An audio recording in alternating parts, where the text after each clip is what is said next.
tropa po yun. Tropa yun, guys. Tropa po namin, alam po ni Elma yun. Kaya Umuugong ngayon sa social media ang pangalan ni Sergey Bin matapos siyang masangkot sa isang kontrobersyang ikinagulat ng maraming taga-suporta.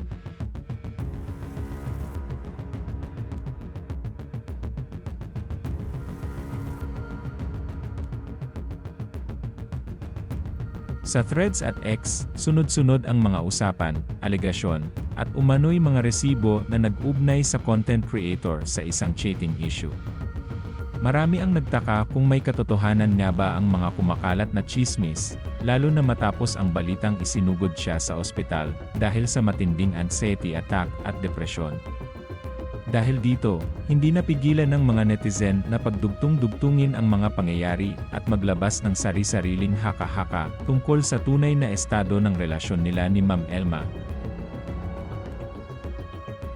Sa gitna ng lumalakas na intriga, tuluyan nang nagsalita si Sergey Bin upang linawin ang mga kumakalat na usapin. Diretsahan niyang sinabi na si Ira ay kaibigan lamang at matagal nang alam ni Ma'am Elma ang tungkol sa kanilang pagkakaibigan. Ayon sa kanya, walang itinatagong relasyon at walang katotohanan ang mga akusasyong may third party na dahilan ng umano'y problema sa kanilang pagsasama. Iginiit din niya na hindi sila hiwalay ni Ma'am Elma at patuloy silang magkasama sa pagharap sa lahat ng pagsubok na dumarating sa kanilang buhay. yung tropa ko din sa La Union, si Ira. Dam sa TikTok. Kung ano-ano yung lumalabas sa TikTok, may nakita rin na kumakain kami na marami, magkatabi lang kami. Hindi dahilan kung ba't kami nag-iwalay. Guys, hindi yun, tropa po yun. Tropa yun, guys. Tropa po namin, alam po ni Elma yun. Kaya Ngunit kahit may paglilinaw na, hindi pa rin humupa ang mga usap-usapan online. May ilang netizens na nagsasabing matagal nang may ibang babae si Sergey Bin at may mga nagpakalat pa ng kwento na umano'y ginastusan niya ito ng bahay, sasakyan, at iba't ibang luho. Mas lalo pang naging usap-usapan ang issue nang may mga lumabas na alegasyong konektado raw ang babae sa isang pamilyang may impluwensya sa politika. Gayunpaman, hanggang ngayon ay nananatiling mga alegasyon lamang ang lahat ng ito, at walang matibay na ebidensya ang nagpapatunay sa mga kumakalat na paratang. Kasabay ng kontrobersya, muling binalikan ng marami ang naging kalagayan ni Sergey Bin nang siya ay maospital matapos makaranas ng matinding anxiety attack.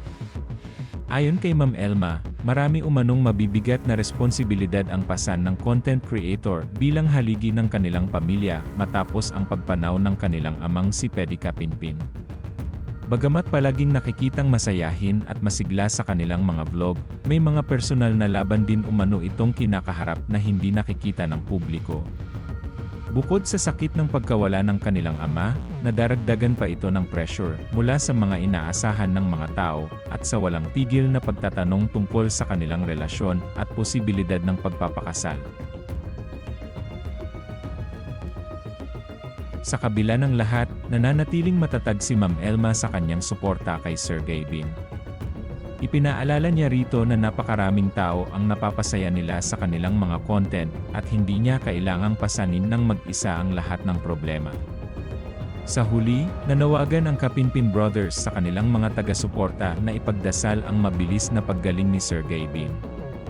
Habang patuloy na pinag-uusapan ang kontrobersya, isang bagay ang malinaw sa kanilang panig, hindi sila hiwalay ni Ma'am Elma, at magkasama nilang haharapin ang anumang pagsubok na darating sa kanilang buhay.